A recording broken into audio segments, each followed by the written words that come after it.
Hello everyone, welcome to my YouTube channel online study point.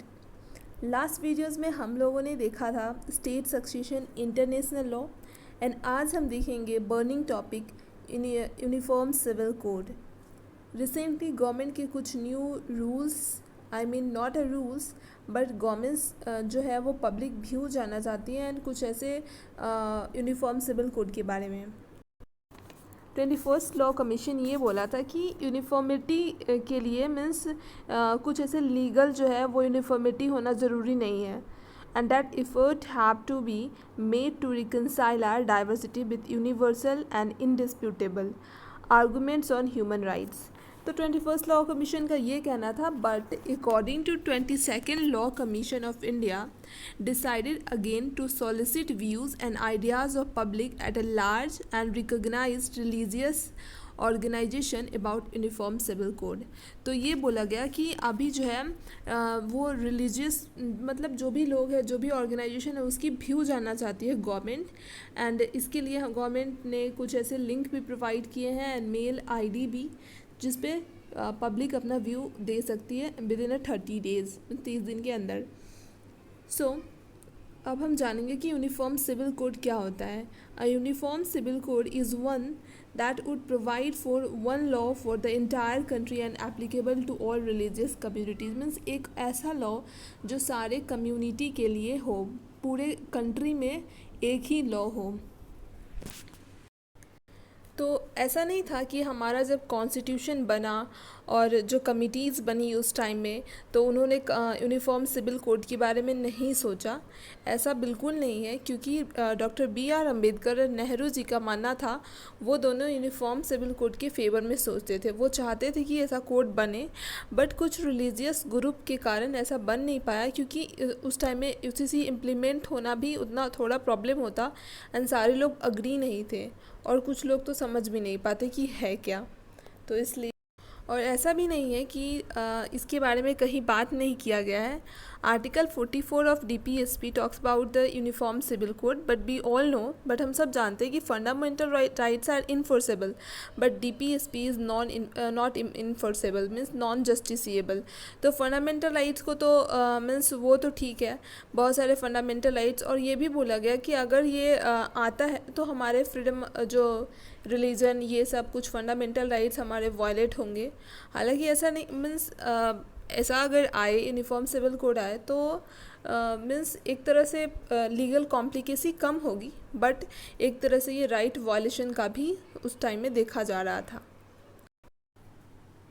तो अब हम देखते हैं कि जो ये यूनिफॉर्म सिविल कोड है तो उसके बारे में तो हम लोगों ने उसका डेफिनेशन तो हम लोगों ने देख लिया, बट ये civil law and criminal law क्या होता है। तो जो सिविल कोर्ट एंड ट्राइब्यूनल, जो भी personal law, contract, property, financial nature का होता है, ये सिविल लॉ कहलाते हैं। और क्रिमिनल लॉ में क्या हुआ, क्रिमिनल लॉ में आता है लाइक जो criminal, session court, murder, rape, kidnapping. तो ऐसा नहीं है कि हमारे यहाँ ये यूनिफॉर्म सिविल कोड पहले से नहीं था। Uniform civil code is available in every case except personal law, means like family law, marriage, divorce, inheritance, guardianship, adoptions, इन सब में नहीं था, बट सब में लाइक IPC, CRPC, ये सब ऑल इंडिया, होल इंडिया के लिए ये सब है। और पहले कुछ रिलीजियस ग्रुप्स थे, लाइक अलग अलग रिलीजन के अलग अलग लॉज थे, like Hindu marriage act 1955, Hindu succession act 1956, Hindu minority and guardianship act 1956, Hindu adoption and maintenance act 1956, applicable for both Buddhist and Jain. तो इसमें भी दोनों इंक्लूडेड थे। फिर मुस्लिम के कुछ लॉ थे, मुस्लिम पर्सनल लॉ, शरीयत application act like 1937 deals with marriage, succession and inheritance, dissolution of Muslim Marriage Act 1939, Muslim Women Practice of Rights on Divorce Act enacted in 1986 and 2019। फिर क्रिश्चियंस के भी थे, Christian like Indian Christian marriage act, guardianship and ward act 1890, Indian succession act of 1925, juvenile justice, child care protection. Sikh के जो है वो आनंद marriage act 1909, Parsis के marriage act तो इस तरह से सारे रिलीजियस ग्रुप के जो अलग अलग अपने अपने कुछ लॉज हैं, जो फैमिली लॉ, जो उनके पर्सनल लॉ, उस तरह से एप्लीकेबल होता है।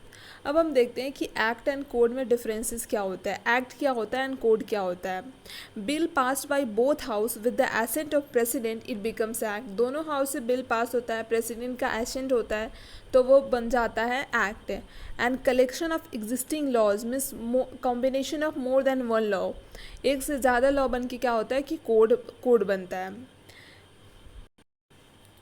तो हम देखते हैं कि हमारा यूनिफॉर्म सिविल कोड मीन्स हमारे पुराने टाइम में, एंशिएंट टाइम में, मिडेवल टाइम में कैसे ये सब केसेस को देखा जाता था।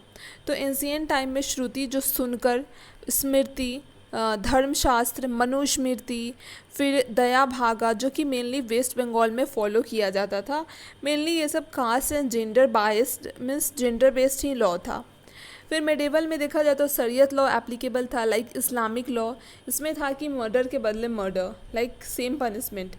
फतवा Alamgiri book by Aurangzeb means criminal की जो भी सज़ा होती थी ना, क्रिमिनल प्रोसीजर की, वो इसी बुक से लिया जाता था। फिर वैरन हेस्टिंग का जब कोर्ट सिस्टम 1772, तो फिर क्रिमिनल लॉ के लिए तो फतवा को फॉलो किया जाता था, बट बाद में उसको रिफॉर्म किया गया। फिर फर्स्ट लॉ कमीशन आया यहाँ पे। First law commission was formed in 1955 in India. तो सर लॉ कमीशन क्या? Law commission is an executive body established by government के थ्रू इस्टेब्लिश की गई है। Act as an advisory body to the law minister. It is neither a statutory nor a constitutional body composed of legal expert. Submit report to the government on various matter of a legal nature. तो report जो है वो submit करती है government को, बहुत सारे matter पे ये सबमिट करती है रिपोर्ट। सेकेंड लॉ कमीशन, फिर उसके बाद lord John Romilly, IPC, CPC, CrPC, फिर क्राउन रूल के टाइम में special marriage act 1873, Sharda act. तो ऐसे अलग अलग बहुत सारे एक्ट आते थे। फिर मुस्लिम लॉ में कुरान, सुन्ना, इजामा, कियास। तो ऐसा माना जाता था कि जो कुरान है वो डायरेक्ट रिवलेशन है गॉड का, means direct revelation from God, and सुन्ना जो है वो प्रॉफिट के थ्रू। देन अब हम देखते हैं फॉर्म्स ऑफ डाइवोर्स इन मुस्लिम। सो मुस्लिम में तलाक, खुला, मुबारा। सो तलाक जो है वो हस्बैंड टू वाइफ, खुला जो है पत्नी देती थी हस्बैंड को, एंड मुबारा जो है वो म्यूचुअल कॉन्सेंट से डाइवोर्स होता था। फिर जो तीन तरह की जो तलाक जो मेनली कंसीडर किया गया, तलाक आसन, तलाक हसन एंड तलाक बिद्दत। तो जो तलाक़ आशम है उसमें क्या हुआ कि 3 मंथ के अंदर सेक्सुअल रिलेशन अगर इस्टेब्लिश नहीं हुआ देन रिलेशन ख़त्म, मीन्स 3 मंथ जो है उसको इद्दत पीरियड कहते थे, इद्दत पीरियड मानते हैं। तलाक़ हसन 3 month means in every month, means एक बार हर एक मंथ में तलाक बोलना, एंड हर एक मंथ में एक बार बोलना। देन अगर सेक्सुअल रिलेशन अगर इस्टेब्लिश नहीं हुआ और तो ये तलाक मीन्स तलाक को डाइवोर्स कंसीडर कर लिया जाएगा। फिर तलाक बिद्दत मीन्स इंस्टेंट तलाक हो जाता था, लाइक कि तलाक बोलने से ये ख़त्म हो गया, बट ये ख़त्म हो गया 2019 में। कुछ ऐसे केस लॉ भी हैं, लाइक शाहबानो केस। इसमें क्या था कि हस्बैंड जो है वो मेंटेनेंस देने से मना कर दिया। Then she said section 125 of CRPC applied for all citizen and provided for the maintenance of wife. Means क्या है कि 125 जो है CRPC का वो एप्लीकेबल है सारे सिटीजन के लिए, तो वो CRPC तो मीन्स कि मेंटेनेंस प्रोवाइड करना है। बट क्या हुआ कि डिस्ट्रिक्ट कोर्ट, सुप्रीम कोर्ट तो मान गया, बट क्या है कि गवर्नमेंट जो है अंडर प्रेशर इस लॉ को ही चेंज कर दी। तो Muslim protection right protection act 1986 and लाया गया एंड बोला गया कि section 125 of CRPC is not applicable. तो नए एक्ट को ला करके इस जो सेक्शन 125 है उसको नॉट एप्लीकेबल बोल दिया गया। सेकेंड केसेस है Daniel Latif case 2001। Supreme court said to pay maintenance for lifetime. Means क्या है कि पूरी लाइफ आपको मेंटेनेंस पे करनी है, या तो अंडर मेहर और इद्दत, और इंस्टॉलमेंट पे भी आप पे कर सकते हो। मेहर मीन्स लाइक निगाह जब होता है तो उस टाइम में बोला जाता है कि कुछ मेहर के अंदर तहत ये निगाह फिक्स की जाती है, ऐसे करके एक बोला जाता है।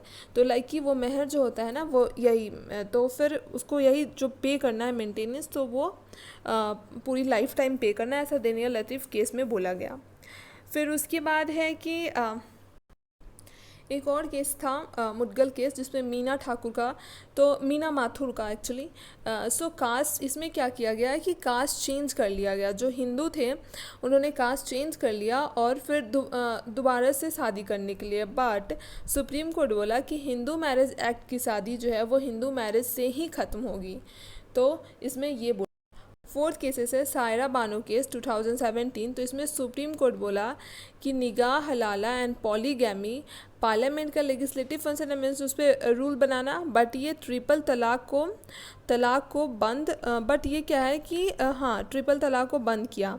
तो सुप्रीम कोर्ट का जो 5 जो जजेस की जो बेंच थी, तो उन्होंने ये काम किया। Muslim women protection of right on marriage act 2019, triple तलाक जो है पनिशेबल एक्ट है।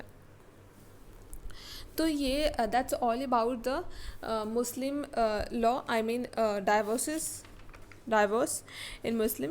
एंड अब हम देखेंगे कि यूनिफॉर्म सिविल कोड क्या पहले इंडिया में कहीं पे भी एग्जिस्ट करता था सारे मैटर में, including family law? The answer is yes. Goa में पोर्टुगल के टाइम से ही ये यूनिफॉर्म सिविल कोड था और ये कॉन्करेंट लिस्ट में आता था। मीन्स कि अगर कोई आदमी गोवा में, इवन अ मुस्लिम मैन, अगर शादी करता है गोवा में और अपने मैरिज को रजिस्टर करता है, तो वो क्या है कि और मीन्स 2-3 शादियाँ नहीं कर सकता है। बट यहाँ पे क्या था, कुछ प्रॉब्लम थी, लाइक कुछ प्रॉब्लम भी थी इसमें कोई प्रॉब्लम भी थी, बट ऐसा था कि no Muslim polygamy, parents can not disinherit, equal division of property, income for all. और जो फॉल्ट थी यहाँ जो यूनिफॉर्म सिविल कोड में, मीन्स जो गोवा वाले में जो फॉल्ट थी वो ये थी कि 25 तक अगर कोई बेबी नहीं हुआ तो देन वो दूसरी शादी कर सकता है, और 30 तक अगर कोई मेल बेबी नहीं हुआ फिर वो दूसरी शादी कर सकता है फॉर हिंदू। तो यूनिफॉर्म इसी तरह से यूनिफॉर्म सिविल कोड के फेवर में कुछ ऐसे लोगों की व्यू है, कुछ चैलेंजेस है यूनिफॉर्म सिविल कोड के आने पे। तो फेवर ये है कि इक्वल स्टेटस तो प्रोवाइड करेगा सारे सिटीज़न को, like men and women include, to promote the gender parity means gender discrimination को ख़त्म करेगा। लीगल सिस्टम जो है कॉम्प्लिकेट है, मीन्स मुस्लिम को उनके लॉ से, हिंदू को उनके लॉ से, तो अलग अलग जो रूल्स हैं वो ख़त्म होगी, तो फिर जो कॉम्प्लिकेसी है वो थोड़ा ख़त्म होगा। फिर एक तरह से to promote the real secularism, so नया एक मीन्स एक तरह से क्या है कि सेक्युलरिज्म को प्रमोट करेगा। And changes has been the law of nature, तो चेंजेस तो होने चाहिए। एंड सेकेंड थिंग यहाँ पे ये है कि कुछ चैलेंजेस है, लाइक मिस इन्फॉर्मेशन। तो कुछ नया चीज़ आता है तो लोगों को स्टार्टिंग में पता नहीं होता है और फिर लोग गलत समझ लेते हैं और कुछ गलत फैलाना स्टार्ट कर देते हैं, तो ये थोड़ी प्रॉब्लम है यहाँ पे। फिर practical differences due to diversity in India, sensitive and tough task है। रिलीजियस फ्रीडम जो है अटैक होगा due to people, I mean like कि एक तरह से क्या है कि सब लोगों के हिसाब से, मीन्स उनके रिलीजन के हिसाब से अपने अपने लॉ रूल्स हैं पर्सनल मैटर में, बट ये है कि यूनिफॉर्म सिविल कोड आने से उस पर अटैक देखा जाएगा एक तरह से। And lack of political bill, it's all about the uniform civil code. If you like this video, like, share and subscribe.